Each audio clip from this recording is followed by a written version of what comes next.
Tonight on Primetime, United States lawmakers in Washington have approved a massive new defense budget of more than $900 billion. This military spending boost exceeds the Trump administration's original request, underscoring a decisive commitment from Congress at a time of heightened global uncertainty. The world's biggest military spender just raised the stakes.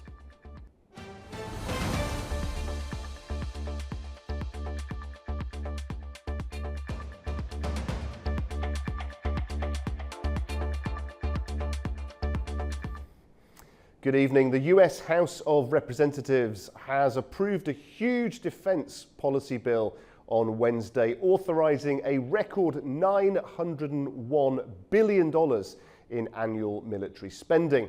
It's $8 billion more than President Donald Trump's request earlier this year. The US House of Representatives on Wednesday advanced the National Defense Authorization Act, the NDAA, for the next fiscal year with broad bipartisan support. The bill authorizes nearly $900 billion for military programs, including a 3.8% pay raise for service members. It invests directly in the men and women who wear the uniform by improving pay, strengthening housing, expanding childcare, and ensuring access to timely, high-quality health care. It also makes targeted improvements to training, capabilities, and modernization so our force remains the world's premier fighting force. The fiscal year 26 NDAA builds a stronger military, a more resilient industrial base, a more secure nation. The NDAA allocates $800 million for Ukraine over 2 years under the Ukraine Security Assistance Initiative and provides $175 million to support the Baltic states under the Baltic Security Initiative. It also repeals the 1991 and 2002 authorizations for force against Iraq and overturns the 2019 Caesar Act, which imposed sanctions on Syria over war crimes during its 13-year conflict. The bill now moves to the Senate for final approval.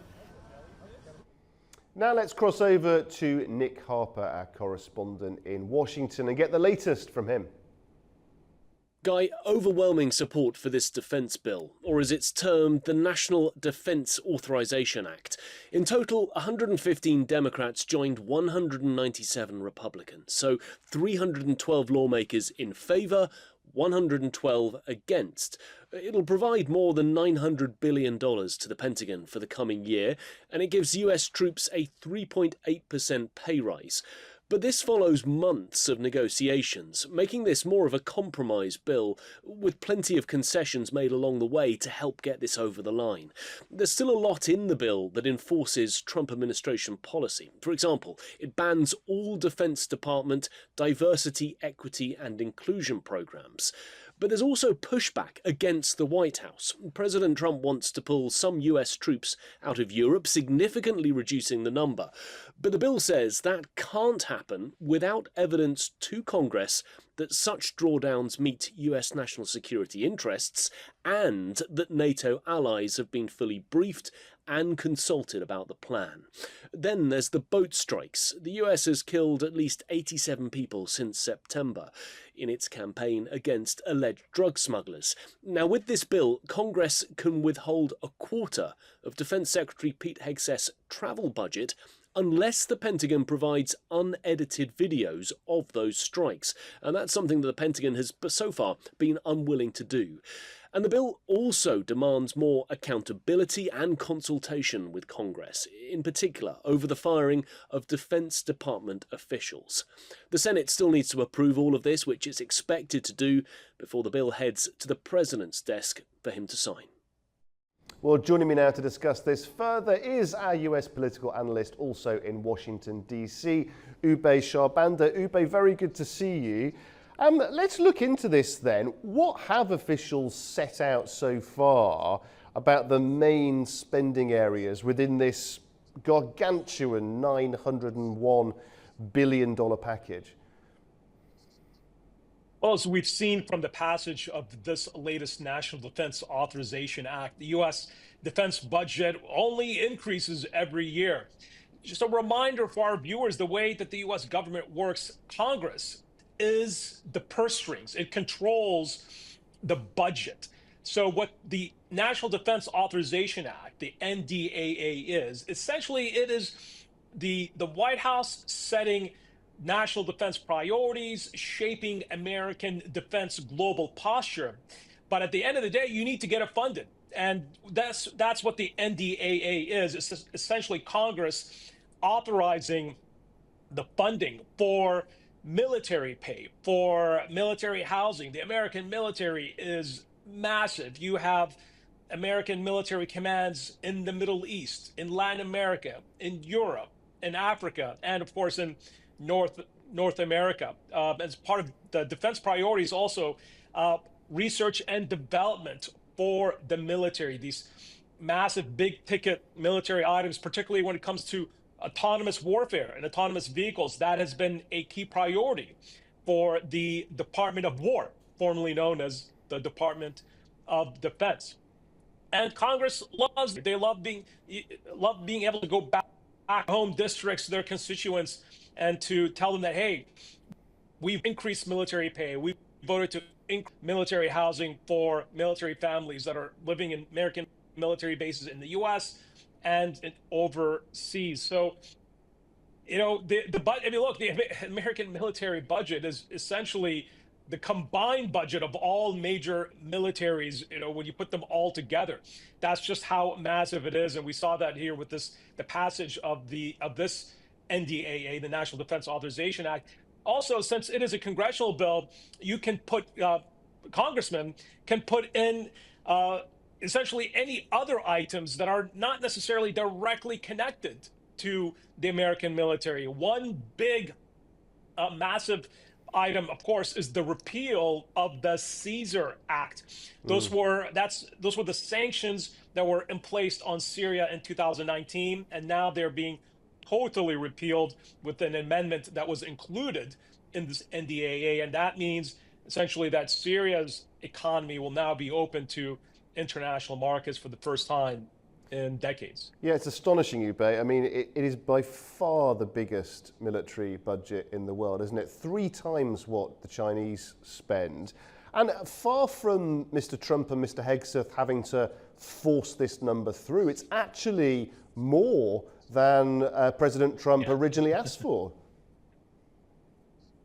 Yeah, that's right. And that happens often. Look, you know, the president is the leader of his party, and he works closely with Mike Johnson, the Speaker, the House of Representatives, and of course with the Republicans having the majority in the House of Representatives, which controls the budget for the U.S. government. They're able to set the agenda. And this happens many times where the White House will work with its allies in Congress to get a funding bill passed. But, you know, Congress wants to add amendments. They want to add additional items in there to bring money to their home districts, to, you know, say, hey, you know, a 5% increase in military pay is not enough. We want to be able to say that we increase it by 6%.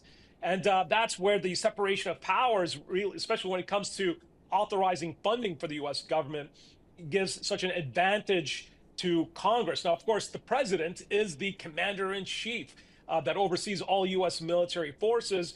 But it's one thing to give orders to your Joint Chiefs of Staff, to your Secretary of War when it comes to U.S. defense priorities, but you need it funded. And that is where the power of the purse lies with Congress. So, you know, Congress loves to increase the federal budget, and that's where there's been some points of friction with some conservatives and libertarians in Congress saying, hey, we need to put a check on increased military funding, and the NDAA, including all these other amendments that are not necessarily related to the military budget, but Congress loves to increase that NDAA. And I think that number, when it comes to defense authorization budgeting, is only going to increase every year, given the what we've seen. We've seen the precedent here in Congress. The president of the United States saying, hey, I want you guys to increase funding to these key priorities, and Congress saying, we want to increase it even more. And that's the way Congress works. Almost an unlimited money supply. Well, I mean, Ube, what is the rationale that officially has been given for this increase. Obviously, not all of this is about appeasing the president. As you say, every individual representative has got their own reasons for it. Yeah, absolutely. And the key here is with President Trump saying that we need to take care of the military. And he's always highlighting the contrast between his administration and the previous Biden administration, where Trump officials have really been critical of their view that the previous administration sufficiently prioritize military families, providing more advanced technology and equipment to American warfighters, and instead focusing on diversity, equity, and inclusion programs that the Trump administration has pilloried. The Biden White House and Democrats saying that this only weakens the U.S. military. Of course, we've seen these videos of Secretary of War Pete Hegseth, himself a former warfighter, always doing physical training, PT, with U.S. troops, and really highlighting that the focus needs to be back to the basics. And when it comes to the U.S. military, you have great power competition with China, to some extent with Russia, with an ongoing war in Europe.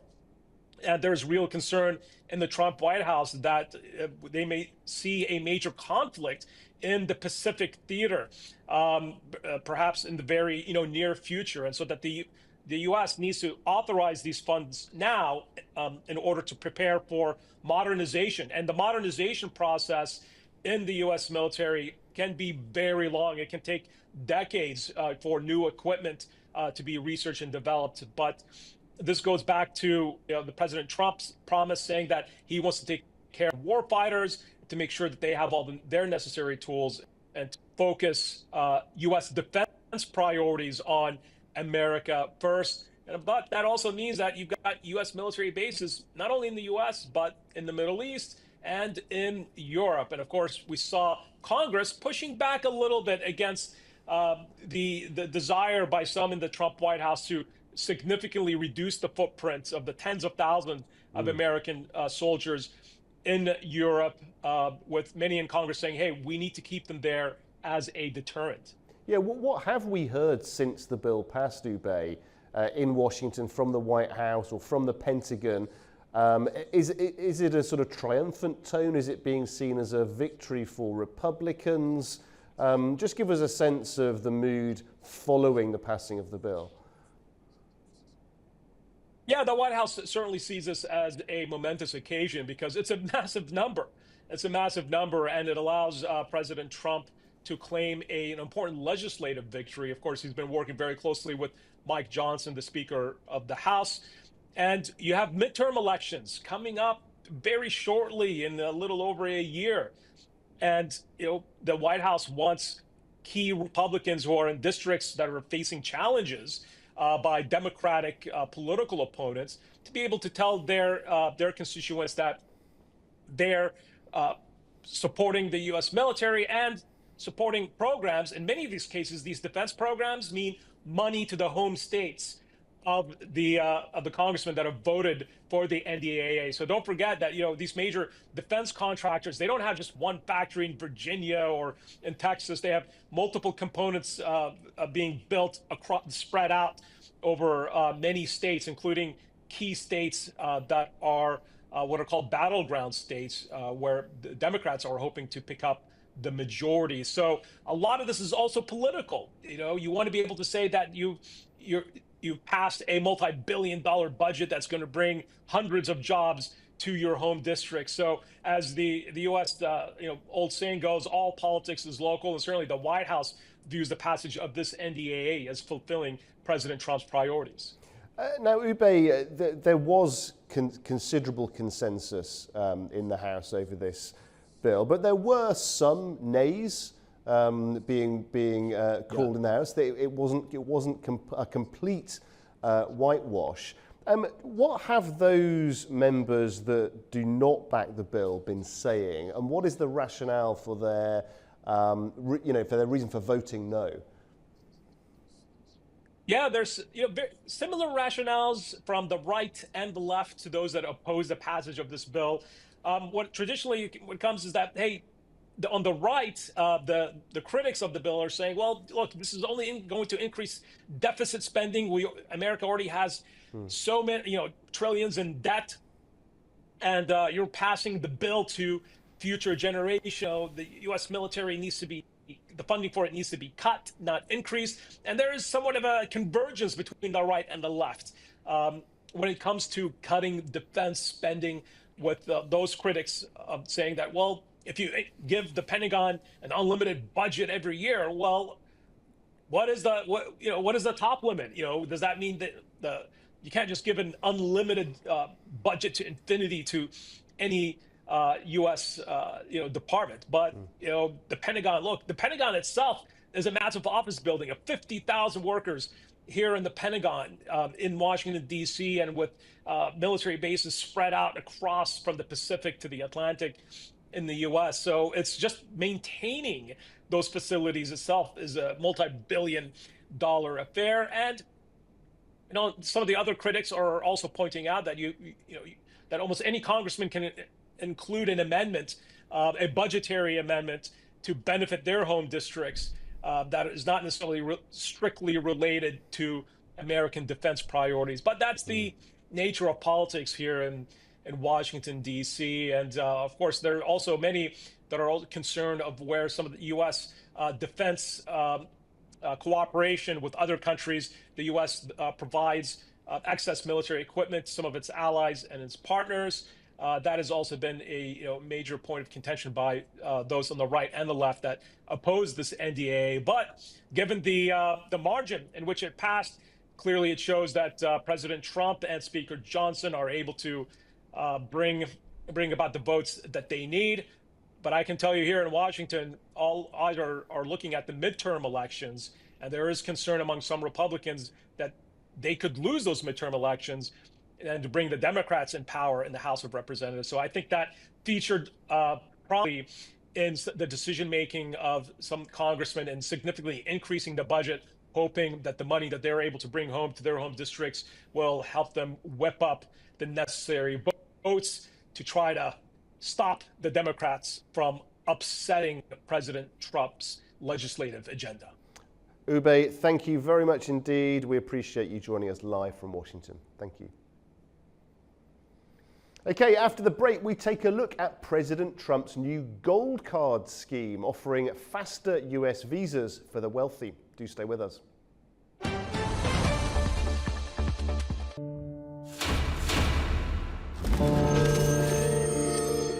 If you had to repeat this path, would you do it? I don't know. A journey marked not by maps, but by the wounds we carry. Nein. Nein. This story stretches across continents, empires, and religions. From Germany to Caucasus. Das ist eine schwere Frage. Du heute nicht. Story of success, friendship, deportations, and disappearances.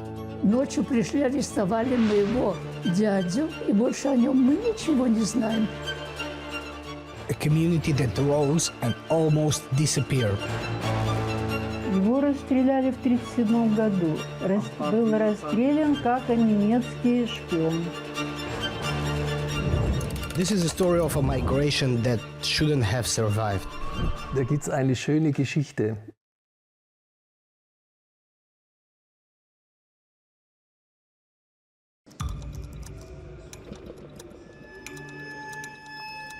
Inside Politics delves deeply into the heart of global issues shaping our world today.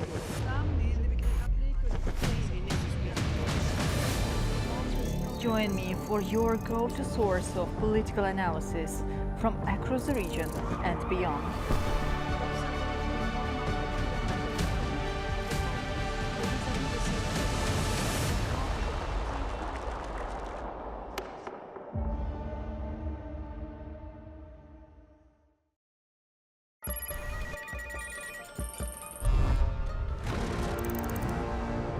On World Business, we meet the boardroom leaders making market-moving decisions.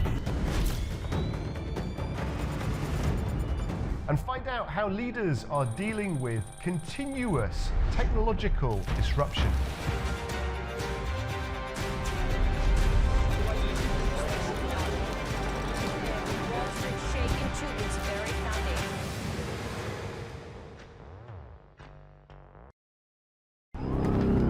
Welcome to A News, unfiltered news and analysis from the region and beyond. From Washington to Beijing, Tehran to Kabul, to Tbilisi to Tashkent. Today is the third. We're with you 24/7, taking you live to the front lines of the day's biggest stories. Welcome to Gabala. I'm here. Azerbaijan and Armenia.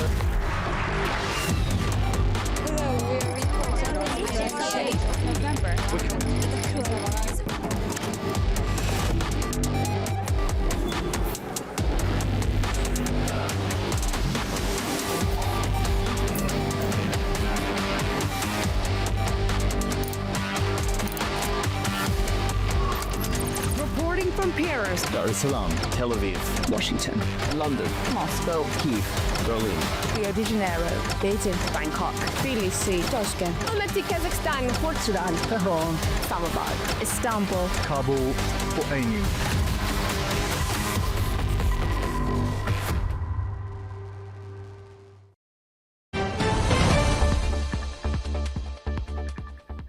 Welcome back to Primetime. US President Donald Trump has introduced the Trump Gold Card, giving wealthy applicants and high-spending companies a quicker path to a US visa. Now, the announcement has drawn criticism for catering to the rich at a time when immigration rules are becoming stricter.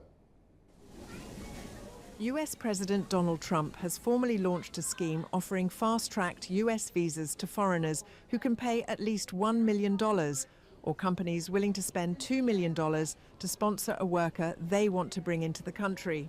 The Trump Gold Card, first announced earlier this year, grants a US visa to applicants who can show they provide a substantial benefit to the country. It promises accelerated residency at a time when Washington is intensifying its immigration crackdown, raising work visa fees and stepping up deportations of undocumented migrants. Once materials are submitted, processing may take only weeks and includes an interview. The program has already drawn criticism for appearing to undercut America's traditional reputation as a refuge for the hard-working poor. The official website also flags an upcoming Trump Platinum Card, costing $5 million and allowing holders to spend up to 270 days a year in the US without being subject to US taxes on non-US income. Okay, let's get the latest on this from our correspondent Mitch McCann in New York. Mitch, what has the administration said then publicly about how this so-called gold card actually works? And what criticisms have emerged since its launch? Well, Guy, Donald Trump's social media post announcing the gold card described the news as so exciting. He wrote that it's going to offer a direct path to citizenship for all qualified and vetted people. A specially created website gives applicants the chance to sign up, saying that the card's going to give them America's opportunities accelerated.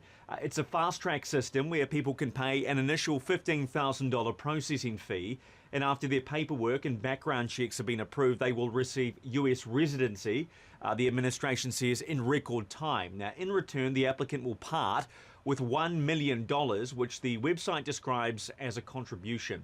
Now, the US is hoping it will help attract wealthy individuals to live, spend and invest considerably when they move here to the States. Now, the president himself has said the program will bring in billions of dollars. There's also an option for companies to get a corporate version of the card at the cost of $2 million per worker. But critics argue this scheme is going to create a two-tier immigration system that favours wealthy individuals. The program is also in stark contrast to Donald Trump's crackdown, the administration's crackdown on illegal immigration. We've seen raids and deportations, travel bans placed on 19 countries, and other restrictions and additional vetting that's been put on travellers coming here to the US. There's also the question about legality, the legality around these cards, with some legal experts suggesting presidents don't have the authority to create new visa systems without the approval of Congress, which has not happened at this stage. So expect legal challenges and more questions about the viability of these Trump gold cards.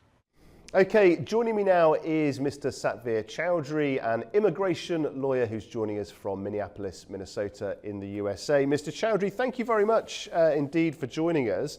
What do you make of this idea then? I mean, President Trump, he's very good, isn't he, at marketing, at sort of appealing to people's base instinct. Do you think there's a sense in which we all like to pretend we're more sophisticated than these drivers, but secretly, you know, we all want to appear like we've got enough money to have a gold card? We just need to do it incidentally now, don't we? When we're taking pictures for LinkedIn, we need to make sure the first class seat is at the side of the picture, or the Rolex watch is, you know, perhaps just accidentally off camera. But secretly, we all want this, don't we? Well, I hope not. I think the idea behind this marketing drive is that many people unfortunately do. But let me just gauge for you if there's any doubt in people's minds whether this is just a difference of opinion. The immigration attorney community is not talking about whether this will work or what the processes are. The central conversation with immigration attorneys with this quote-unquote gold card is how fast we will be committing malpractice by advising a client to actually apply for this. As your introduction said, only Congress assigns green cards or permanent residencies, and there's a set number of slots annually that can be granted, and that is in federal statute. And so you cannot simply say, well, I'm going to create some more and this is how much it's going to cost. So if I were to advise someone to apply for this with the $15,000 application fee, not to the immigration agency, but to the Department of Treasury, which is also suspect, I would, my first concern would be how I'm going to repay my client that $50,000 fee I suggested that they apply, and whether they will actually ever get it back. And then that is not even to talk about the million or so dollars that one would pay to some website at the Department of Treasury. By the way, we don't even know what that website actually links to, and then losing my license to practice law all along. So that should give a clue as to where things are at with the gold card. It can't happen. It will be blocked in court, and then you'll be out minimum of $15,000 application fee and probably more. So yeah, I mean, serious concerns, to put it mildly, then, about the legality of this. Also, concerns that have been echoing around the analyst community around what this says about the administration's policy on immigration, what this says also about America's priorities when immigration is being dramatically tightened, and yet we're encouraging only the wealthy to come in to the country. Just talk us through some of those contradictions that you've been aware of that critics are highlighting. Yeah, I would just expand on that, because we actually have a green card process now. It's in statute called the EB-5 investor.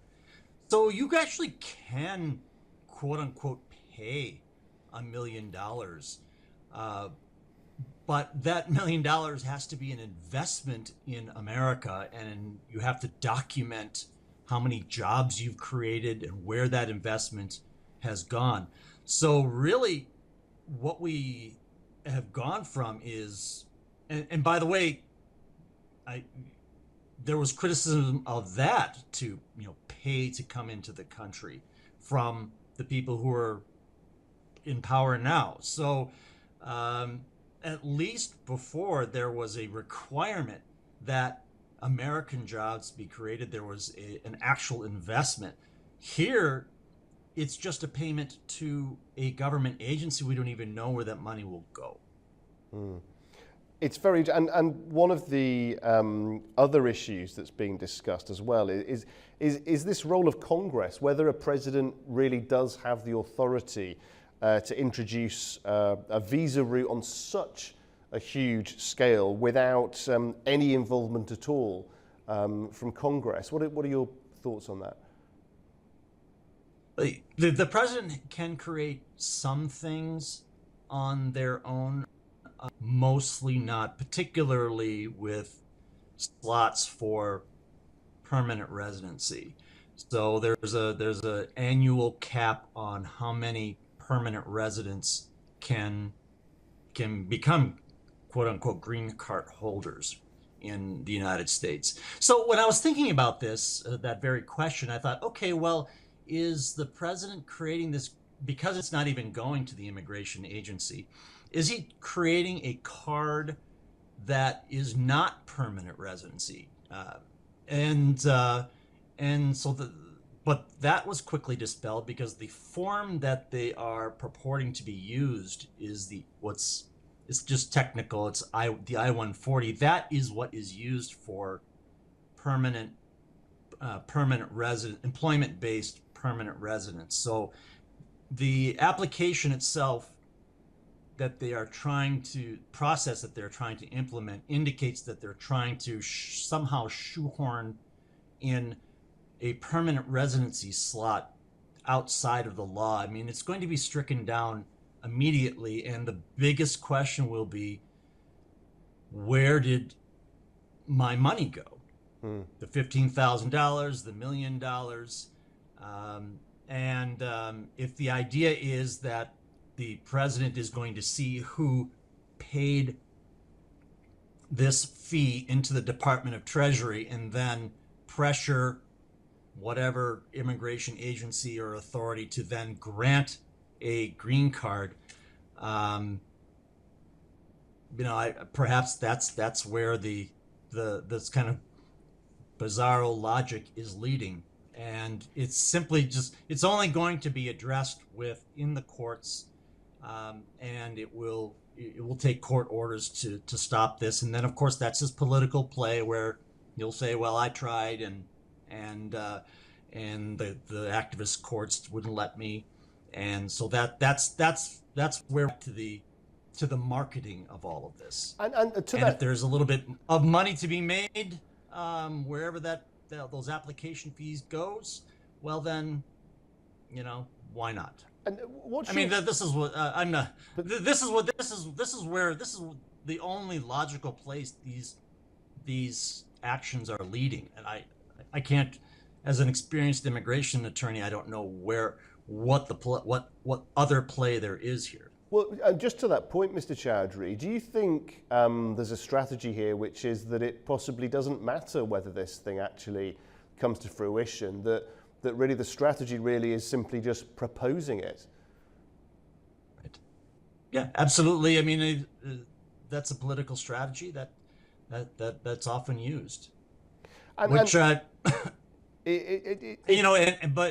you would think that it would also that type of strategy would sort of be in line with the other parts of one's politics and principles, and then this really kind of goes against that.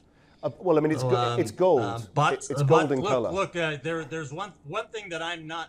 There's one thing that I'm not as good at as Donald Trump, and that is mass communication. And he has there is no doubt that he has his finger on the pulse of how the masses, particularly his own base, will react. And perhaps he sees some advantage to that. So we've seen criticism at a policy level, criticism about the legality and ability to implement this. Has it also surfaced ideological economic debates too? Because there's one thing in bringing wealthy people to the country, isn't there? But there's another in how you encourage those people to develop value in that country. You know, one school of thought would be, well, you come here, you set up your factories, your businesses, and you pay tax. Another is, well, no, we just let you do business and the trickle-down effect will benefit the economy. Has this been sort of emblematic of that kind of debate? Have we seen views put forward in response to it? I wish there was at least that. But as we saw, there's a visa that he's creating for $5 million where you don't even have to pay taxes in America. I think we're just kind of off the rails. In my opinion, we're off the rails of policy, and we're Donald Trump is a master of cult of personality, and he knows what strings to pluck, even though they perhaps don't make sense to policymakers, certainly not attorneys, and that's where he's choosing to go with this. And we have what we have, and what will stop all of this in the end is the system of government that we've had literally for 250 years of independence, and that is one that is egalitarian with checks and balances, and there's, in my opinion, no time in our history where we've needed those checks and balances as bad. A different type of check and balance has been discussed recently. We know that the administration has been tightening screening for visitors to the country. Something that has emerged is this idea of requiring to show 5 years of social media history. I mean, what do you know about that? How likely would something like that be to actually be enforced? Is that legal in any way? What we are seeing on that score and other requirements is a serious effort at gumming up the system so that even legal immigration is nigh on impossible. So I mean, first of all, let's just say I'm able to print off a stack of 5 years worth of my social media posts, who's going to review all of those? One person, one at a time, and it'll take forever just to comply with the law. And so these are the ways that that the administration is very much becoming an unwelcoming, help a very unwelcoming country for legal immigration, and that's been the play all along. The policymakers that lead President Trump's administration on immigration have been part of the think tanks that have proposing these types of years. It's not about illegal immigration at all. That's simply the entryway into simply to stopping immigration altogether, legal or not. And so the social media requirements, the art, any type of way that we can slow down the system, make requirements where we are allowed to, that will slow down the process, they're invoking. Mr. Chowdhury, we thank you very much indeed for your analysis. Thank you for joining us on Prime Time. Thank you very much for inviting me. Okay, after the break, we'll take a look at the top business stories of the day with Katie Wilson. Do stay with us. Welcome to A News, unfiltered news and analysis from the region and beyond. From Washington to Beijing, Tehran to Kabul, to Tbilisi to Tashkent. Hello, I'm Jay. Select challenges. Today is a sir. We're with you 24/7, taking you live to the front lines of the day's biggest stories. Welcome to Gabon. I'm here. Azerbaijan and Armenia.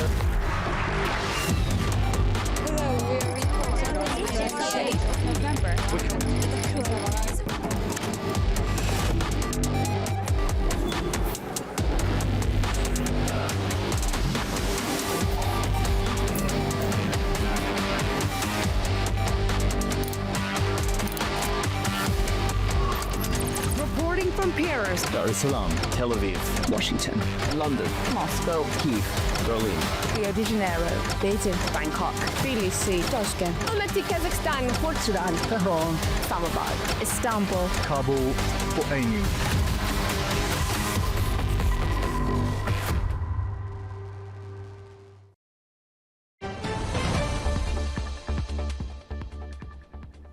Welcome back. You're watching Primetime, and Katie Wilson is with us. Katie, what's on the business news agenda tonight? Well, Guy, today's business news agenda is all about that Fed rate cut. We've been hearing reaction as well as seeing the ripple effects of it on industries like AI and cryptocurrency. So we'll have all of that and more. Let's get started. We begin on Wall Street, which liked what it heard from the Fed. Stocks finished higher after policymakers delivered that expected quarter-point rate cut, even as they hinted at pressing pause on more easing for now. Investors shrugged it off, betting cuts will keep coming. Let's hear more. U.S. stocks ended higher on Wednesday, with the Dow climbing 1%, the S&P 500 adding about 0.2%, and the Nasdaq adding 0.33%. The Federal Reserve cut interest rates by 0.25 percentage point on Wednesday, as expected. The market had been muted ahead of the Fed decision as investors, while widely expecting the cut, were concerned the central bank would take a more hawkish tone on its policy outlook.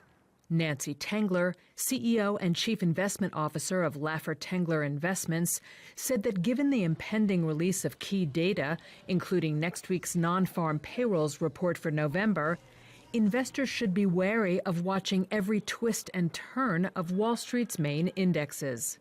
We'll have to see, how this all plays out over the ensuing weeks. And then next week, we're going to get a lot of data. So we'll be able to determine if the Fed is right or wrong in cutting the 25 basis points. So I would watch the market over the next week or two as opposed to intraday.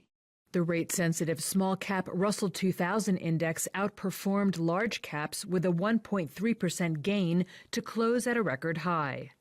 Among the S&P 500's 11 major industry sectors, all but 2 showed gains. Industrials advanced the most, closing up 1.8%. Its biggest boost was from energy equipment manufacturer GE Vernova, which surged more than 15.5% after forecasting higher revenue in 2026, signaling strong demand for its AI-related infrastructure.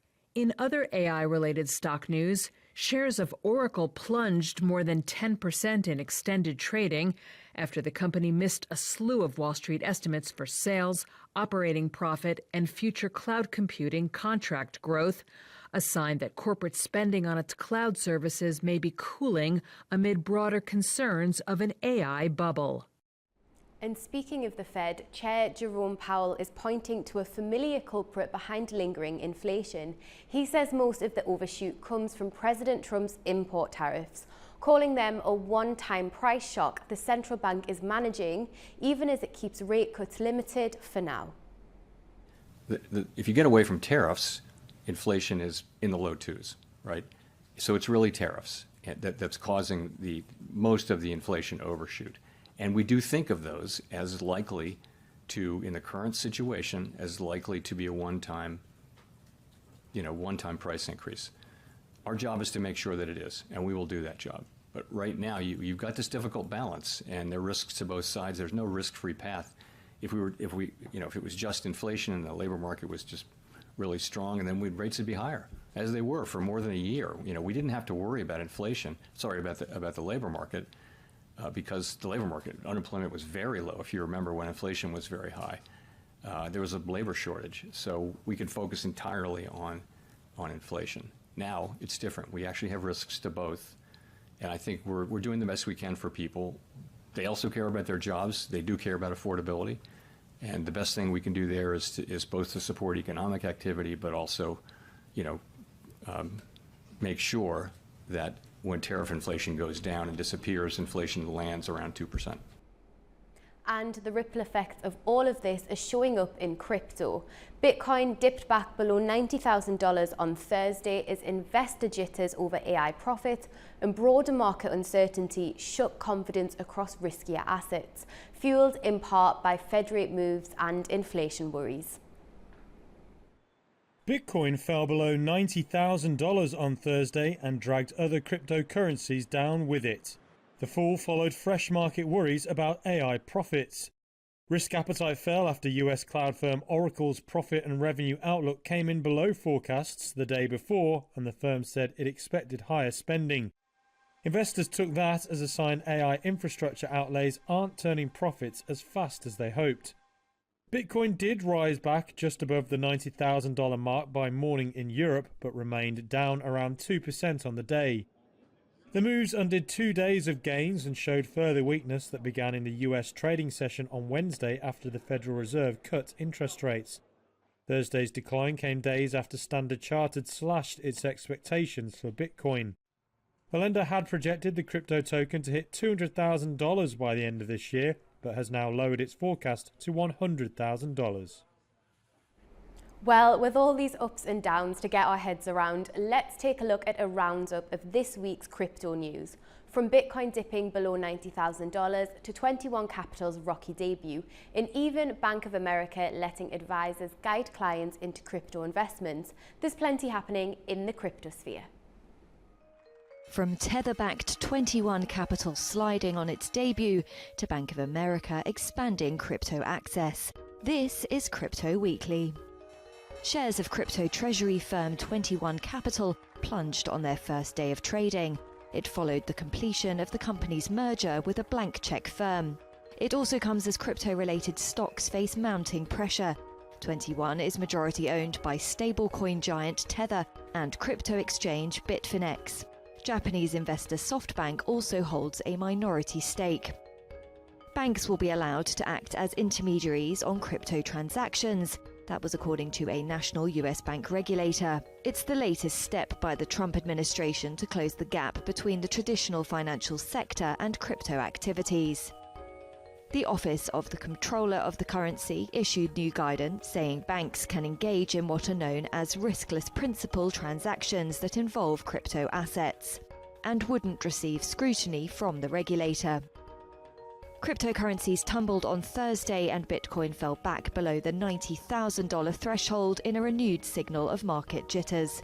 That's as fresh concerns about artificial intelligence profits weighed on technology stocks. Risk sentiment turned sour after the US cloud firm Oracle's profit and revenue outlook missed forecasts. Bank of America will begin allowing its wealth advisors to recommend allocations to crypto in client portfolios from next month. It's a landmark moment for the digital assets sector.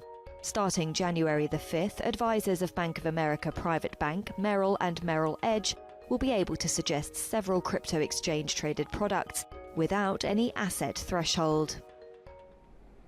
To other news now, and Amazon is betting big on India. The e-commerce giant plans to invest over $35 billion by 2030, boosting AI capabilities, export and job creation.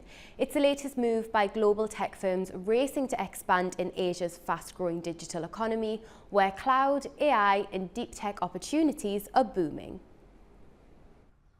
Amazon plans to invest more than $35 billion in India by 2030.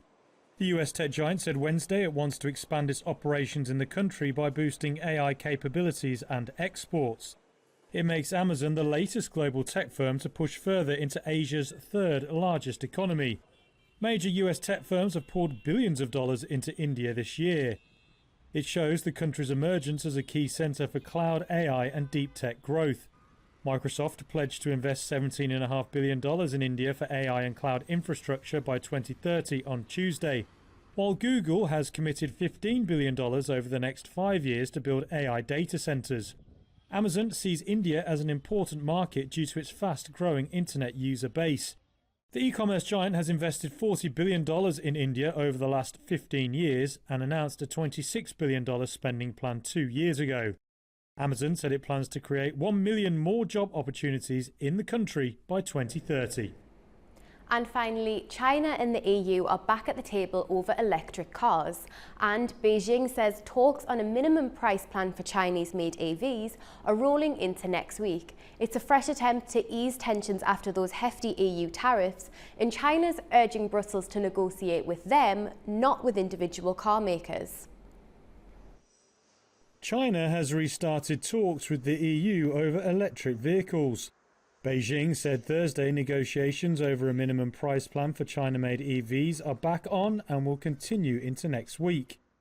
The talks come more than a year after the EU approved duties of up to 45.3% on Chinese EVs. That after the European Commission began investigating whether China's EV makers got unfair subsidies which could lead to a supply overload in Europe.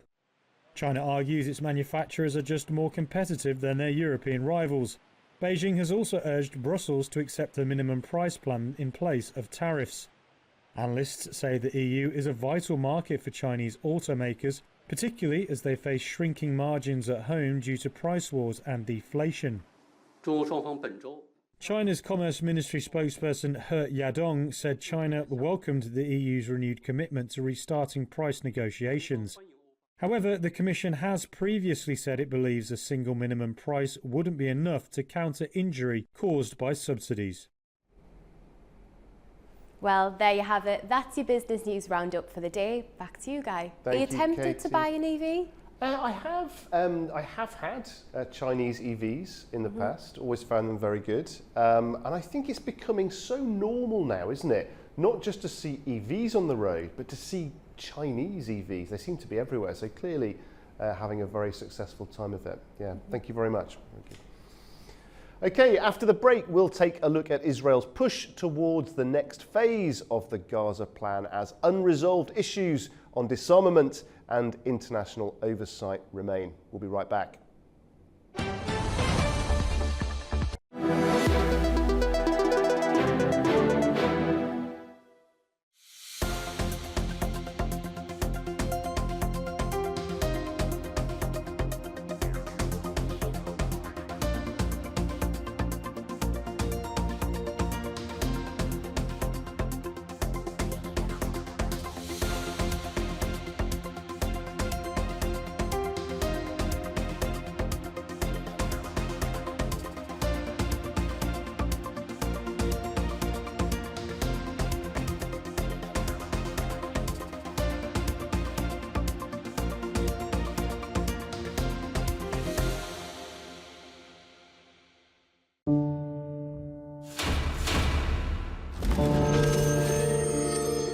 If you had to repeat this path, would you do it?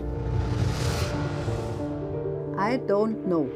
A journey marked not by maps, but by the wounds we carry. Nein. Nein. This story stretches across continents, empires, and religions. From Germany to Caucasus. Das ist eine schwere Frage. Du heute nicht. Story of success, friendship, deportations, and disappearances. Ночью пришли, арестовали моего дядю, и больше о нем мы ничего не знаем. A community that rose and almost disappeared. Его расстреляли в 1937 году. Был расстрелян как немецкий шпион. This is a story of a migration that shouldn't have survived. Da gibt's eine schöne Geschichte.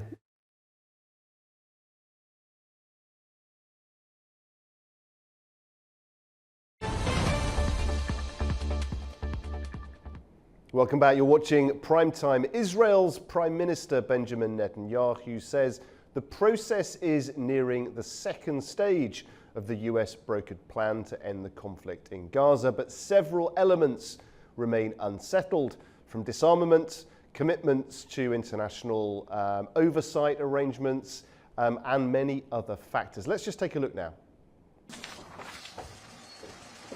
Israel's Prime Minister Benjamin Netanyahu says that he will hold important discussions with US President Donald Trump at the end of the month for the next phase to end the war in Gaza. However, speaking in Jerusalem alongside German Chancellor Friedrich Merz on Sunday, Netanyahu warned that several key details remain challenging. I think simultaneous with the advance to the second stage, I think it's important to make sure that Hamas complies, not only with the ceasefire, but also with their commitment, which they undertook, to disarm and have Gaza demilitarized. That's not something that is not part of something that they committed to. They committed to it. And so I think we'll be having very important conversations at the end of the month on how to ensure that this second stage is achieved. We're about to finish the first stage. We're there, almost. But we have to make sure that we achieve the same results in the second stage, and that's something I look forward to discussing with President Trump. A central pillar of Phase 2 is the disarmament of Hamas under international supervision. On Sunday, senior Hamas official Bassem Naim suggested the group was willing to discuss options for managing its remaining weapons. He said Hamas could consider freezing or storing them, with Palestinian guarantees not to use them during the ceasefire. But crucial decisions, including which countries will participate in an international security force, are still pending. Okay, joining me now in the studio to discuss the detail of this is A News' Andy Mioch. Andy, very good to see you. Let's go into some of this in more detail then. What has each side officially said about the status of Phase 1, and how do their statements describe progress so far? Well, Guy, as we've just heard in the package, the Israeli Prime Minister Benjamin Netanyahu said on Sunday that the Phase 1 of the peace plan is nearly complete. He was speaking alongside German Chancellor Friedrich Merz in Jerusalem, where he said he would discuss the next steps with US President Donald Trump when he visits the United States this month. A bit later, a spokesperson for the government said that the visit is set for the December 29th, and that Netanyahu and Trump will discuss the future steps and phases, as well as the international stabilization force, which is integral to the ceasefire plan. Hamas has, on the other side, said on Tuesday that the ceasefire cannot move forward if Israel continues to violate the truce. They added that the truce was violated more than 730 times since taking effect on October 10th. We've heard a bit from the Hamas, the head of Hamas abroad. He told Al Jazeera in an interview aired yesterday that the group is trying to convince the US administration to follow their vision of disarmament, which is, of course, one of the main sticking points when it comes to the Phase 2 of the ceasefire. He also said that Hamas would not accept a non-Palestinian governing authority for Gaza amid all the speculation over the makeup of the so-called Board of Peace envisioned by Trump's 20-point peace plan. A bit earlier on Saturday, we've heard from one of the key mediators, Qatar, saying that the ceasefire is at a critical moment. Qatari Prime Minister Al Thani told the Doha Forum that the situation on the ground is merely a pause in hostilities rather than a genuine ceasefire. When it comes to what we've seen happen on the ground during Phase 1, Hamas released the last 20 living hostages in exchange for about 2,000 Palestinian detainees held by Israel. The group has also handed over the remains of 27 deceased hostages. There is still one body unaccounted for, and when the last deceased hostage is brought back, that is supposed to trigger the second phase of the plan. Israeli military pulled back to the so-called yellow line, but still kept control of more than 50% of the Gaza Strip. So very different views then on the status of phase one. Let's look at this transition to phase two. What timelines are we talking about, and what conditions are being set by the different parties involved? Well, when it comes to the timeline, there is no official details, no timelines set, but according to the plan, Israel is supposed to withdraw further back. In the second phase, a transitional authority is meant to be established in Gaza, as well as a multinational security force deployed in the Strip. Hamas is supposed to disarm, and eventually the reconstruction of Gaza needs to begin. We've seen that a multinational coordination center has already been established in Israel, but there are no deadlines in the plan. Officials involved say that the efforts to advance it have stalled. Now, the most detailed framework of the phase two that we have is basically the US-backed plan that was to some extent confirmed by the UN Security Council. The resolution passed in November authorized Board of Peace and the countries working with it to establish a temporary international stabilization force in the Strip. The transitional phase is set to see a Palestinian technocrat government running day-to-day governance of the Strip, with the Board of Peace overseeing their work. That would be supported by the ISF, the International Stabilization Force, which would be tasked with security. Now, all of that together is meant to enable the start of reconstruction of the Strip. We haven't heard much officially about the specifics on all these international bodies and the makeup of all these authorities, but US President Donald Trump said on Wednesday that the members of his Board of Peace that he will be chairing, as he announced it, should be made public early next year, the names. Rather, he told reporters that a variety of global leaders are vying for a place at the table, even though we don't have any names of people who will be on the board.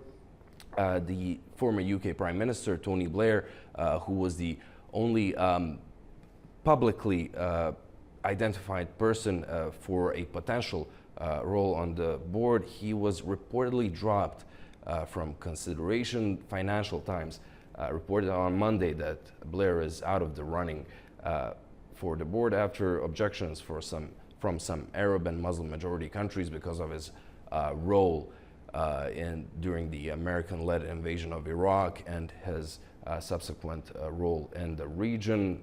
There is also little clarity on the ISF itself, on which countries are going to provide troops. But there are some reports. So Indonesia's news agency Antara wrote today that a total of 20,000 troops from its army and police are ready to be deployed to Gaza for the UN peacekeeping mission. There have been speculations on other countries as well, but nothing officially confirmed. Turkish media were reporting on Tuesday, citing security sources, that Turkish military is ready to send troops, but that Israel is opposed to their presence in Gaza. Axios reported today, citing US and Israeli officials, that the Trump administration is planning to appoint an American two-star general as the commander of the ISF. As of now, neither the White House nor the Pentagon have commented on that report. Very interesting. And you mentioned Hamas disarmament earlier. Just bring us up to speed on where we are with that. Has there been more clarity on the timeline for that, how conclusive it will be? And what is Israel saying right now about their satisfaction levels when it comes to Hamas giving up their arms? At the same day, we've heard Netanyahu announcing his trip to the US to discuss the further steps with Donald Trump. He also said that Hamas has to follow through with their commitment to give up their weapons and for the Strip to be demilitarized. Later, he was addressing Israeli diplomats, and he said that Israel would ensure that disarmament does indeed happen, saying, quote, "It can be done the easy way, it can be done the hard way, but eventually it will be done." Senior Hamas official then told the Associated Press that his group was ready for talks on, quote, freezing or storing its arsenal of weapons. Later, we've heard from the head of Hamas abroad, who we've mentioned earlier, and he said that, quote, "The idea of total disarmament is unacceptable to the resistance. What is being proposed is a freeze or storage to provide guarantees against any military escalation." Now, those weapons freeze remarks were slammed and rejected by Israel today, with a government official saying, quote, "There will be no future for Hamas under the 20-point plan. The terror group will be disarmed and Gaza will be demilitarized." Now, Andy, I think many people watching the pictures on their television screens might be forgiven for thinking that what they're seeing looks at certain times like a breach of ceasefire conditions. But let's just go into that. What are those conditions? And is there any sense that there have been significant breaches so far? There is a sense that because both sides are reporting that the other side has breached the ceasefire in one way or another. But maybe the most distressing images are the latest since the ceasefire took effect. We've seen today reports coming in from the ground speaking of torrential rain that swept over the Gaza Strip, flooding hundreds of tents housing the displaced people. The officials, health officials and civil defense officials in Gaza say that due to the exposure to the cold and to the water, to the floods, an 8-month-old baby girl died. These officials are saying they were unable to cope with the scope of the disaster because of fuel shortages and damage to the equipment. The Civil Defense Service said most of the tenting encampments across the enclave are flooded. Now, UN and Palestinian officials say that at least 300,000 tents are urgently needed for the roughly 1.5 million people who are still displaced, with most existing shelters being worn out or made of thin plastic or cloth. The UN Palestinian Refugee Agency, UNRWA, who was banned to operate in Israel, as we can remember, said flooded streets and soaked tents are worsening already dire conditions. It said in a statement that, quote, "This suffering could be prevented by unhindered humanitarian aid, including medical support and proper shelter." Now, Hamas-led authorities are saying that Israel is not allowing in as much aid as it promised under the truce. Aid agencies are saying Israel is blocking essential items, while Israel says it is meeting all of its obligations and accuses agencies of inefficiency and failing to prevent theft by Hamas, which is a claim that group denies. Now, as the ceasefire broadly holds, there have been incidents and killings. Palestinian health officials say Israeli forces have killed 383 people in strikes in Gaza since the truce took hold. Israel says 3 of its soldiers have been killed since the ceasefire began. And just today, medics said 2 Palestinian women were killed and some other people wounded in Israeli tank shelling in Jabalia in the northern Gaza Strip. The Israeli military has not yet commented on this particular incident. Andy, thank you for coming in and for covering that in so much detail. Thank you. Okay, after the break, we'll have plenty more for you from around the regions and beyond. Do stay with us.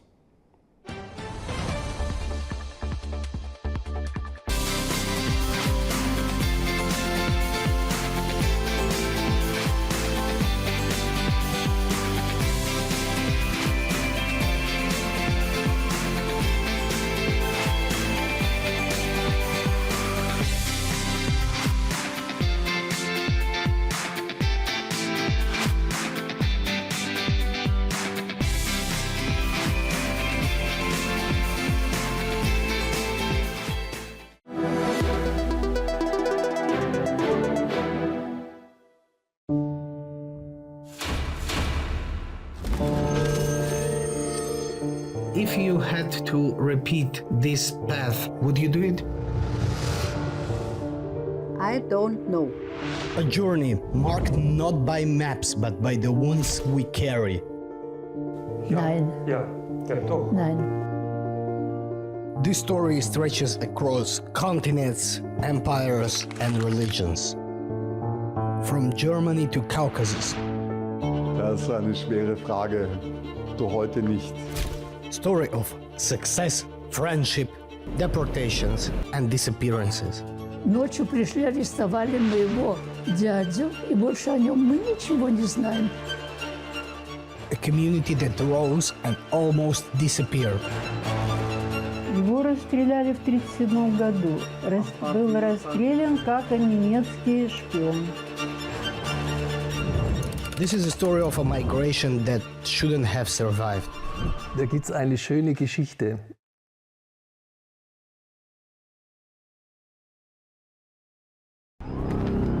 Welcome to A News, unfiltered news and analysis from the region and beyond.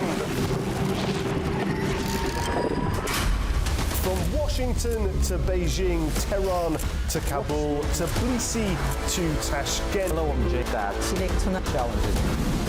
Today is the third. We're with you 24/7, taking you live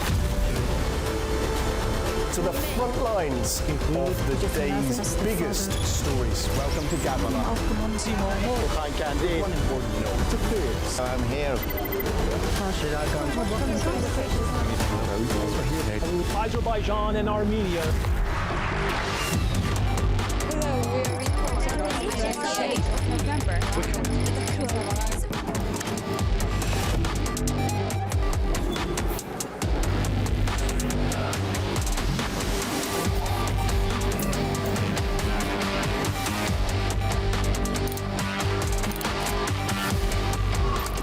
Reporting from Paris, Dar es Salaam, Tel Aviv, Washington, London, Moscow, Kyiv, Berlin, Rio de Janeiro, Beijing, Bangkok, Tbilisi, Tashkent, Almaty, Kazakhstan, Port Sudan, Tehran, Islamabad, Istanbul, Kabul for A News.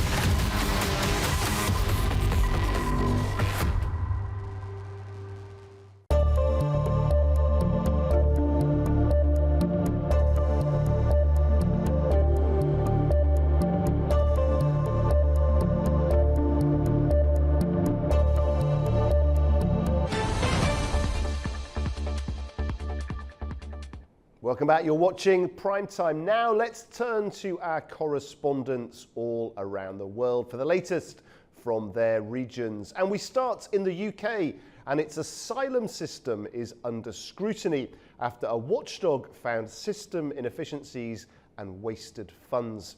Our correspondent has more now on this story.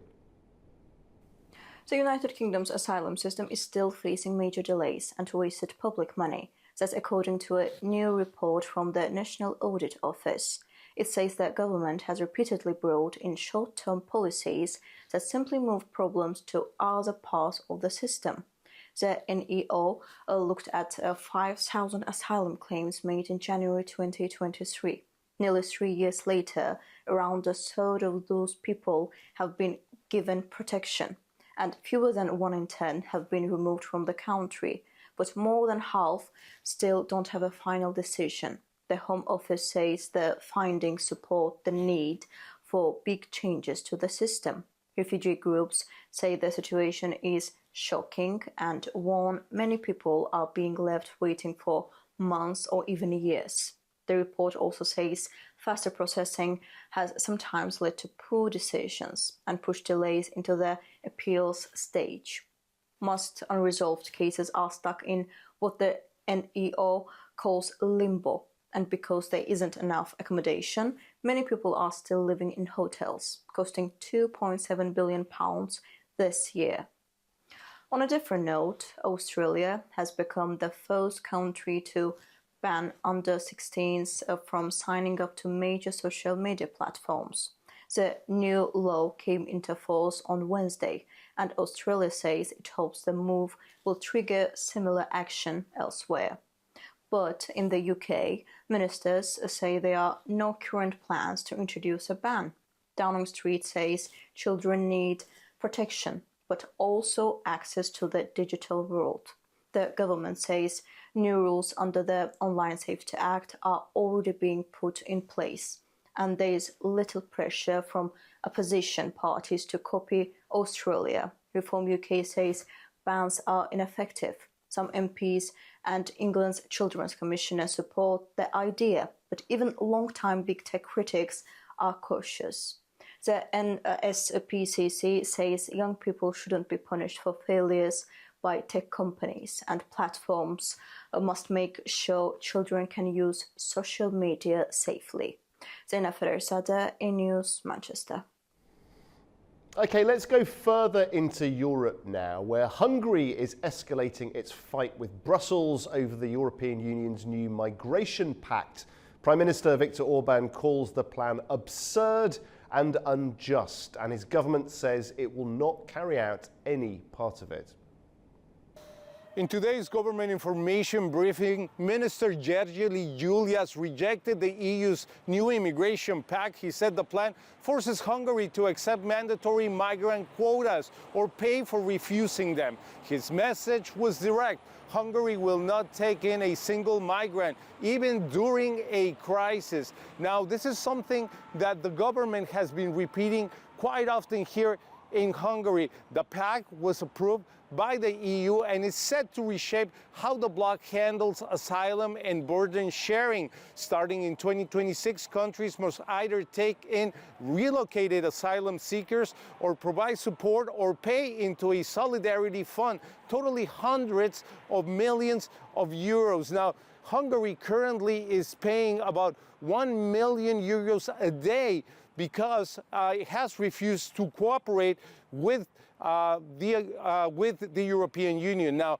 Budapest says the plan ignores years of pressure along Hungary's southern border. Officials point to thousands of attempted crossings this year and say that the fence and the border guard forces remain essential. Meanwhile, Prime Minister Viktor Orban argues Hungary has already carried out the job of protecting Europe's frontier and should not be punished for it. He said that Hungary will not accept one single migrant. Now, Brussels has right now a different view. The EU leaders say the new pact is needed to manage asylum more evenly, reduce pressure on the frontline states, and speed up returns for cases that do not qualify for protection. Commission officials have warned Hungary that rejecting the pact is not an option. Every member state must comply once the rules take effect. For A-News in Budapest, I'm Pablo Gutierrez. Over to Iran now, where the country is reportedly preparing to host a multilateral meeting in Tehran aimed at easing tensions between Afghanistan and Pakistan. China and Russia are expected to participate, highlighting major powers' concern for regional stability. Toraj Shirililo has more from Tehran. Iranian capital Tehran has been reportedly scheduled to host a regional meeting next week in a bid to mediate between Afghanistan and Pakistan and de-escalate armed tension between the two neighboring countries. According to a Pakistan-based newspaper, in what is being viewed a fresh diplomatic push to break the deadlock between Kabul and Islamabad, the multilateral meeting will be held on December 16th and 17th in the Iranian capital. Iranian authorities are yet to make an official statement about the upcoming meeting, which, if held, will follow inconclusive rounds of talks in Doha, Istanbul, and Jeddah, all of which failed to deliver a breakthrough. Iran has stepped up its efforts to help resolve tensions between Afghanistan and Pakistan. The issue was raised during the visit by Secretary of Supreme National Security Council Ali Larijani to Pakistan last November. Foreign Ministry spokesman Ismail Baghai said Sunday Iran is extremely concerned over ongoing conflict between Afghanistan and Pakistan and is ready to contribute to settlement of their differences and de-escalation of tension. The Islamabad Post Daily, which reported about the meeting based on diplomatic sources in Pakistan's capital, wrote that the Tehran talks are significant because of the expected participation of China and Russia.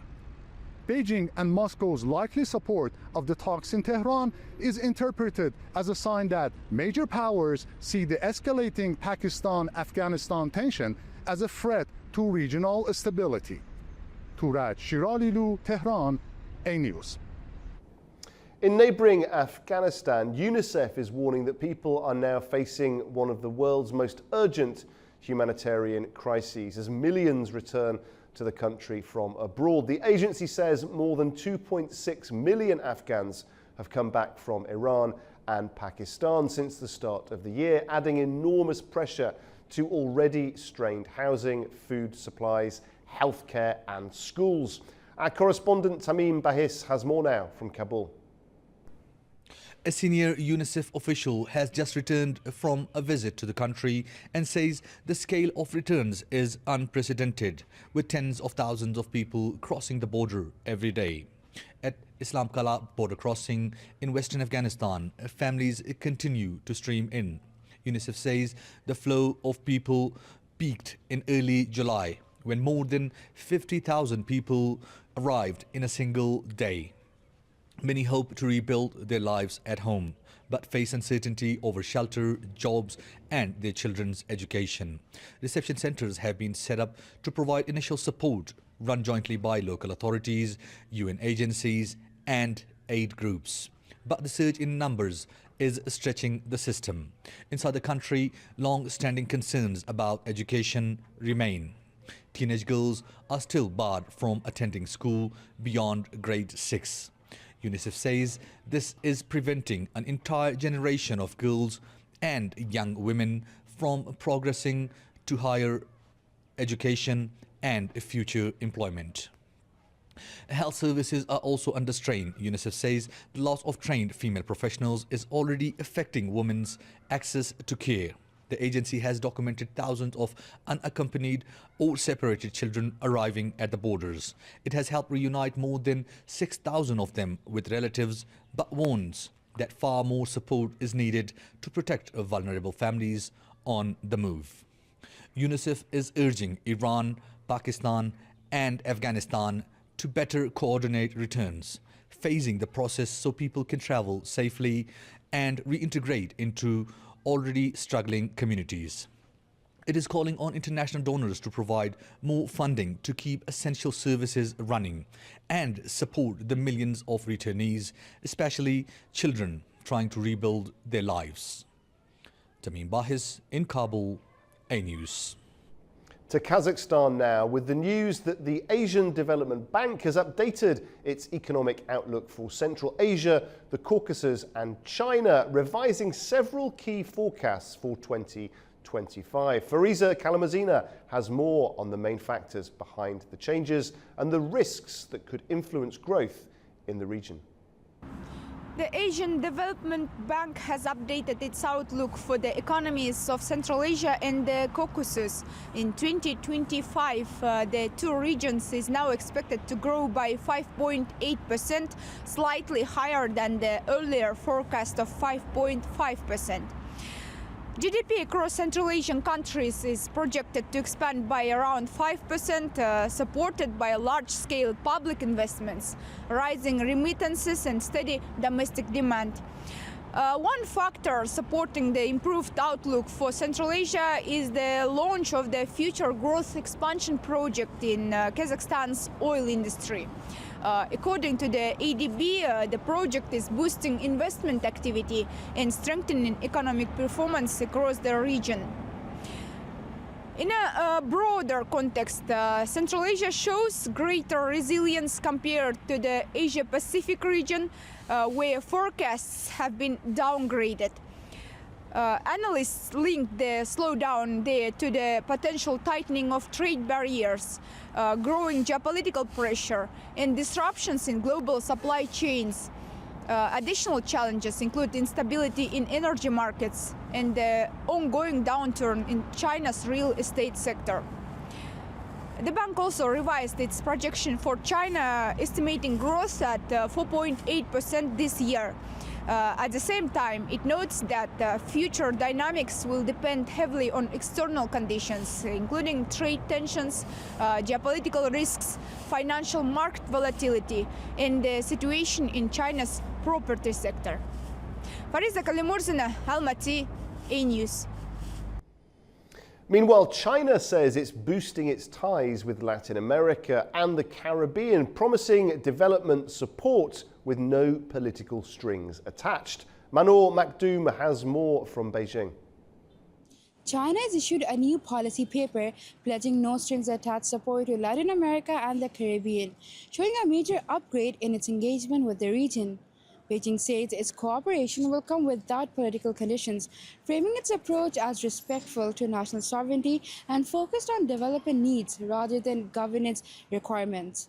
The announcement highlights expanded collaboration in trade, infrastructure, technology, energy, food security, and poverty reduction, alongside new programs aimed at deepening cultural and people-to-people exchanges.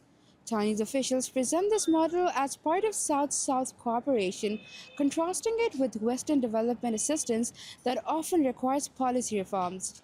Several Latin American partners, including Brazil, Argentina, and Peru, have welcomed the stance, describing China as a reliable and responsive partner. The move also shows the intensifying competition in the Western Hemisphere, where Beijing seeks to strengthen its long-term presence while challenging the traditional U.S. influence. Manu Maktoum, A News, Beijing. After the break, we take a look at the new bill before Congress that moves to lift long-standing limits on US assistance to Azerbaijan. Don't go away.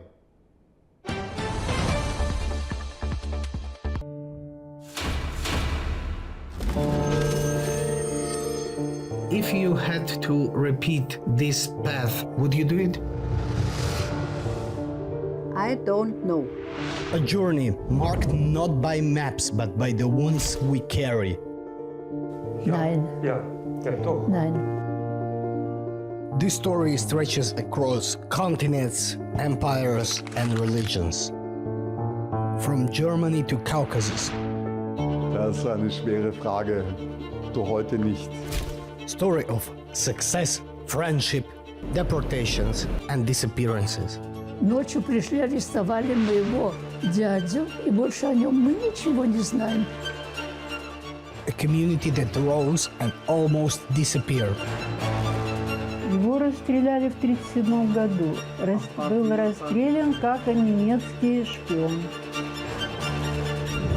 This is a story of a migration that shouldn't have survived. Da gibt's eine schöne Geschichte.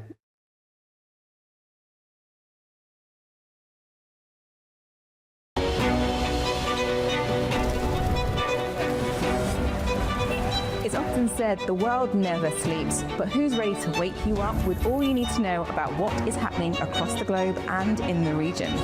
We are. Daybreak is live every morning, bringing you a complete wrap-up of the stories from overnight and all the news already happening in the world. The biggest global headlines, the key regional developments, the must-read stories shaping the day. We show them, we discuss them, we guide you through their meaning. We give you the news and a first look at the key headlines. I'm Nadia Jani. And I'm Lou Brown. Join us, it's Daybreak here at A News.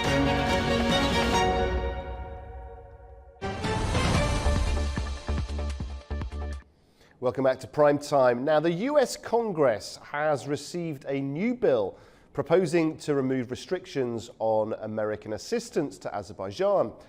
The full details of the bill will be published later, but the proposal has already been sent to the House Committee on Foreign Affairs for review.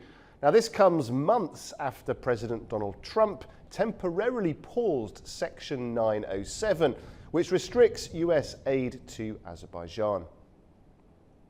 Joining me now in the studio to discuss this further is A News' Nigar Shironova. Nigar, good to see you. Let's look at this then. Section 907, this has been part of the furniture, part of the relationship between the two countries now for so long, 3 decades, I think. Quite a shift, isn't it? It is. So indeed, it's a really important, really significant development which is happening, and which we may say that we were expecting it after, especially after the 8th of August Washington meeting of the leaders. So we were expecting this kind of development, we can say, and we can go to the history and look to the historical chronology, what happened and why, what is it actually, what is like, for many people it might be not clear because it's more about the rules, legislative part of the story. It's the section 907, it's the part of the Freedom Support Act. So what it actually means, it was adopted in 1992.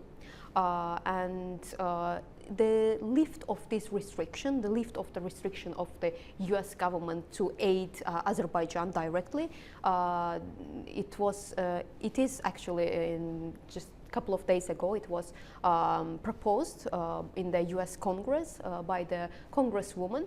As I know, she's the representative of the state of Florida.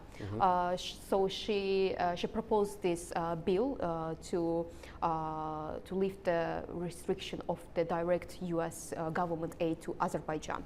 And now we can see that it's implemented. Today we see it in the news, and this is a great development, we can say, because from the history from 1992, it was adopted in 1992 under the Freedom Support Act, and it was actually very, we can say that it was unfair from the US side to the region, because it was actually done to restrict the direct help, direct aid assistance of US government in Azerbaijan, because they were saying that Azerbaijan, the Baku is actually, they will stop this until the Baku is ceased blockade, and it also offensive force against Armenia. This was their like a thesis, what they were saying. But actually Azerbaijan always argued this, that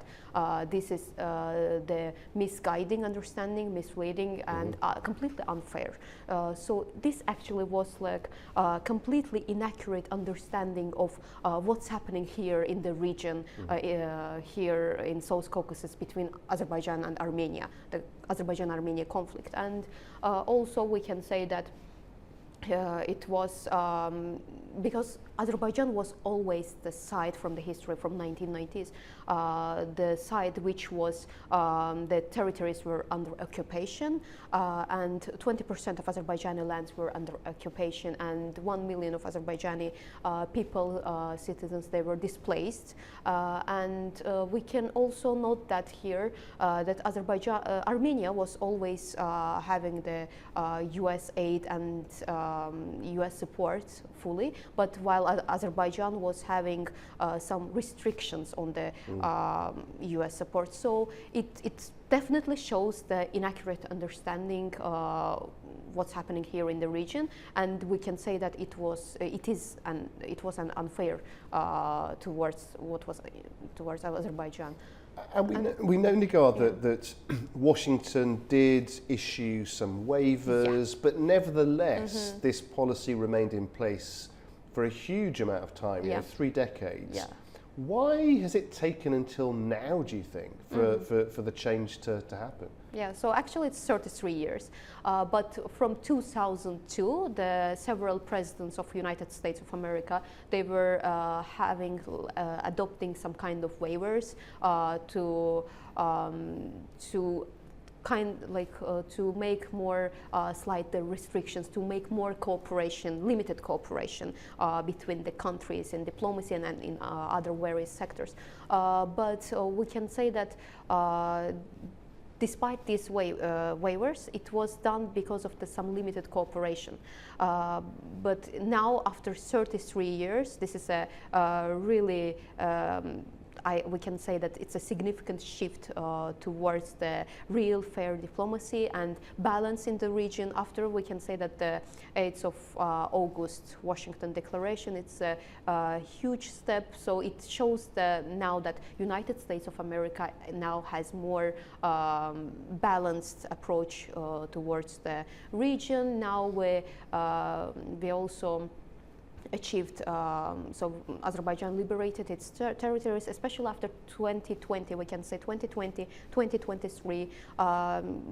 Azerbaijan liberated its territories. Now in Azerbaijan-Armenia conflict, we are seeing definitely positive signs of the peace. So we can talk about peace bilaterally. Azerbaijan and Armenia, they can come together and speak. Now we can see that there is no need for the external mediators. Very recently, the civil society members, they were here in Baku. Our delegation of Azerbaijan, they were in Yerevan. So we can see that, yeah, it all, this is like a consequence processes that happened after Abu Dhabi meeting, we can say here. But the turning point, I would say that it was the 8th of August Washington Declaration, and of course the President Trump's efforts there. So it's going to more normalization.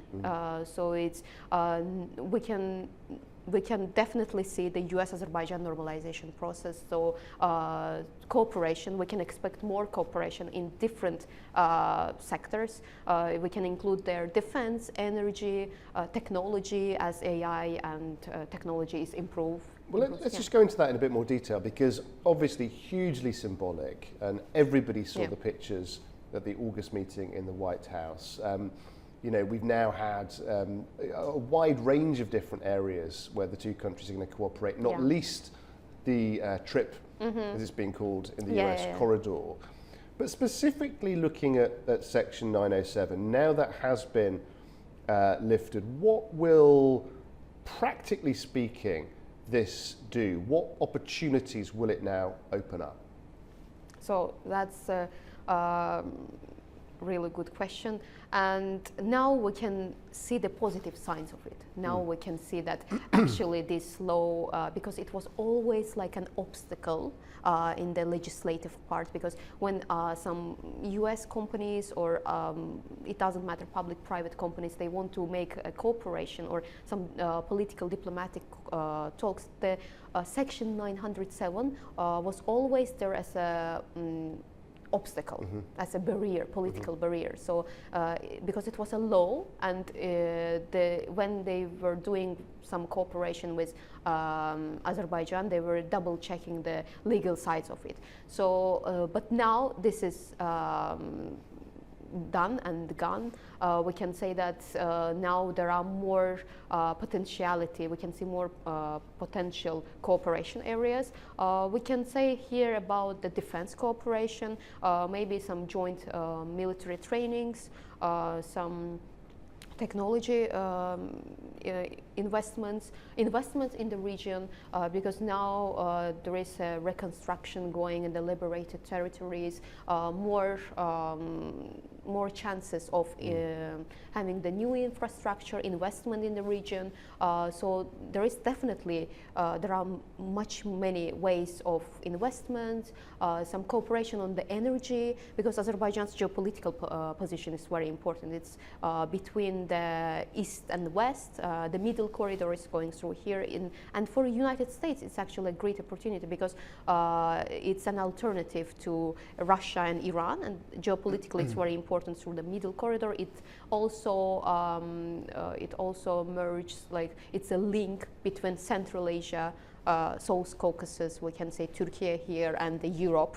So it's definitely new opportunities. It gives new opportunities for the states. And do you get a sense that President Trump is looking at Azerbaijan in that way? You know, he's looking at Azerbaijan, he's looking at Turkey and thinking, these are the people that I can do business with, to link to these, what he might think of as underexplored areas, perhaps. Yeah, definitely. Because it was a bit biased, maybe, like the Actually, the location is very far. U.S. cannot, maybe can, maybe cannot. I'm not sure about this, but it was during this 907. It was also it was empowering the anti-Azerbaijani lobbying. So there were some Armenian lobbying group, so they were supporting this 907 because it was beneficial for them, of course. So it wasn't internationally visible, so it was always avoided to do some deals, some cooperation with Azerbaijan. But now, after 2020, we can see that there is Azerbaijan shows its power in the region, and also it changed the dynamics in the region. The dynamics in the region is completely changed in the last decade. We can see the shift towards peace, towards stability in the region. So definitely, and geopolitically, it's a very important location. It's after Russia-Ukraine war, we can say 2022, as an energy links, middle corridor, definitely, the Caspian and Black Sea links. So definitely the territory is very important, and now what's happening in this territory, the latest developments in this territory is really important, and of course US would like to have the interest here and to be involved in this process. It's a very clear sign, isn't it, as well, Nigar, of confidence that will probably be sent like a beacon to the investor community. Yeah. Because any time, we see this with ratings agency changes, don't we? We see when it goes up or down, it sends a very strong message to the market. Now, obviously, the US and Azerbaijan will have their own bilateral relations, their own trade relations. A number of projects will emerge from that. You've spoken about some tonight. But what it also does is it sends an indicator to all of those potential investors who are undertaking due diligence, which needs to be undertaken for investing any amount of money, that a shift has occurred. Something that previously was an obstacle is now no longer. And do you think this is the US just correcting something that they'd seen as being an oversight, or do you think it's more strategic? Is it about a signal that kind of shows how this Trump administration wants to develop relations, not just with Azerbaijan, but also in this region? Yeah. So I would say it's actually both. It's a correction of the past, and also if we look at the future, it's a strategically right step to develop the bilateral relations and having a really good cooperation and relations in this region. So now we can see that this, after 33 years, like more than 3 decades, this 907 section is done. So now we don't have this kind of barrier and obstacle. It gives us more new opportunities. And strategically, of course, it's very important. Symbolically, we know that it has very big meaning. And in practice, if the cooperation deals and agreements will be implemented, of course, we will see the positive signs and more cooperations, more deals towards the future. So it would be definitely strategically and practically a good sign for the region and for the US. Very much so. Nigar, thank you very much for covering that story for us. Thank you. Okay, now let's take a look at some other top stories from around the world. US forces have seized an oil tanker off Venezuela's coast, a sharp escalation in Washington's pressure on Nicolas Maduro's government. President Trump confirmed the move, calling it the largest tanker ever seized. Here's the latest. A new escalation between the United States and Venezuela has begun in the Caribbean. President Donald Trump has confirmed that the US has seized a large crude oil tanker off the coast of Venezuela on Wednesday, and American military aircraft have been seen gathering at the former Roosevelt Roads naval base in Puerto Rico. The moves are a sign of what officials describe as an ongoing regional build-up. The tanker had been sanctioned for its role in transporting oil linked to Venezuela and Iran. US Attorney General Pam Bondi says it was targeted under a federal seizure warrant for supporting what Washington calls an illicit, terrorism-linked shipping network. As you probably know, we've just seized a tanker on the coast of Venezuela, a large tanker, very large. Largest one ever seized, actually. And other things are happening, so you'll be seeing that later, and you'll be talking about that later with some other people. So we're going to keep the oil. Venezuela has condemned the operation as blatant theft and international piracy, vowing to defend its sovereignty as it prepares to challenge the seizure before international bodies. But Washington's pressure campaign goes beyond this tanker. For months, the US has carried out a series of deadly strikes on what it says are drug smuggling vessels, more than 20 since early September, killing dozens and raising sharp legal and human rights concerns. And now aircraft have been deployed to Puerto Rico, include surveillance and transport units, supporting what US officials call enhanced readiness in the Caribbean basin. The build-up comes as Venezuela's oil exports hit some of their highest levels of the year, despite facing deep US sanctions and competition from other sanctioned producers. In other news, European and US leaders are stepping up talks on how to bring the war in Ukraine to an end, with Washington now taking a more direct role. Here's more. European leaders say intensive work will continue in the coming days on a US-led plan to end the war in Ukraine. The message comes after a joint phone call with US President Donald Trump on Wednesday. UK Prime Minister Sir Keir Starmer, French President Emmanuel Macron and German Chancellor Friedrich Merz said they agreed that this was a critical moment for Ukraine, its people, and for shared security across the Euro-Atlantic region. The call took place one day after Trump called European leaders weak and suggested the United States could scale back support for Ukraine. The leaders of France we spoke to, and Germany, and UK, all very good leaders, very good friends of mine, and we discussed Ukraine in pretty strong words.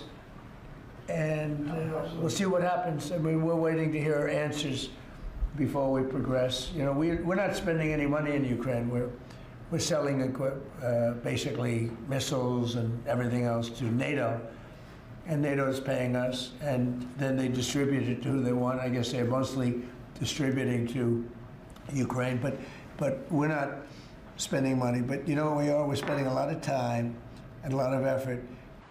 In parallel, Ukrainian President Volodymyr Zelensky says he discussed plans for Ukraine's reconstruction with US Treasury Secretary Scott Bessent and other senior US officials.